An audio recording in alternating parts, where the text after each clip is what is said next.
私はこの広域へ挑戦に出馬する意思はない。しかし新体制を迎えるにあたり国家の基本を正さねばならぬと思ってここに来た。何？釈明せよバカ息子にバカ孫ども。何なのだこの帝国のありさまは。初代人徳国が定めたる帝国のスローガンは国民境地である。翻ってみよ帝国の理不尽を。政府は軍を使って国民を支配し、不法な人権蹂躙をしている。秘密警察を暗躍し、仮想国民については裁判所の許可なくガサ入れ逮捕拷問処刑。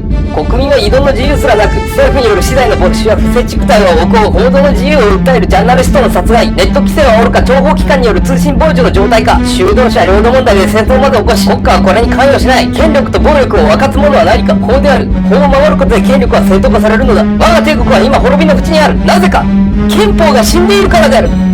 憲法とは何か。国家という巨大な権力から国民という弱者を保護するための法である。これにより国家は国民を守る義務を負い、権力者がその時々の感情で国民を蹂躙することを防ぐのである。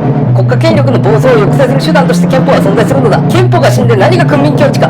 そもそも国家の持つ3つの権力、司法、立法、行政は空調キッパーである。三権は互いに監視と牽制をし合う立場にある。これもまた国家権力の暴走を抑制する手段として憲法に規定されているはずである。であるはずなのに何一つ守られておらぬではないか。今や三権が結託し、その役職は皇族が独占している。なんたる暴挙か。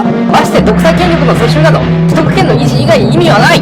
我が帝国は皇帝を中軸に憲法を持つ立憲君主制のはずである。それを二代目が破ったのだ。偉大にして損すると悪魔を称える形容詞か。今や憲法は死に皇族による国民への収奪華々しく、国民は憲法で保障されているはずの自由財産幸福追求権を奪われ、権力者に収奪の対象とされている。もう一度言う。これのどこが国民境地か釈明せよ。知らん。そんな事実はない。記者会見の場では下がれ自由だ。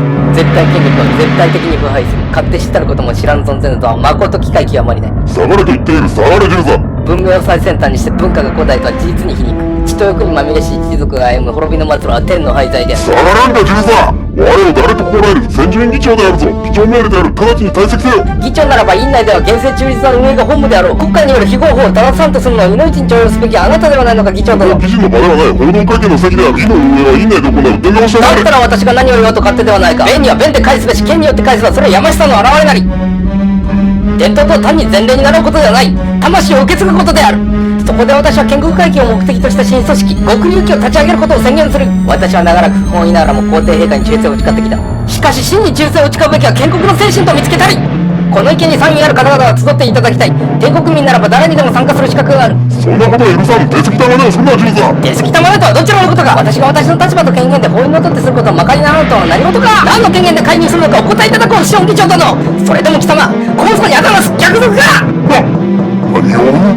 全てのご宣教に次ぐ血統を重んじて伝統を軽んじるバカ息子バカ孫にも次ぐ帝国は真の立憲君主国に立ち返るべきである。皇族による戦後を廃し広く国民に政治参加してもらおうではないか。そして親愛なる国民の皆々よ結束の時である。建国のスローガンである国民協調を目指そうではないか。あり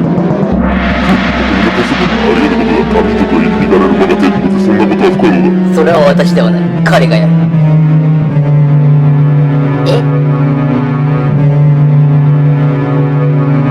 はじめましてクロス厚道。あなたが来るのを待っていました。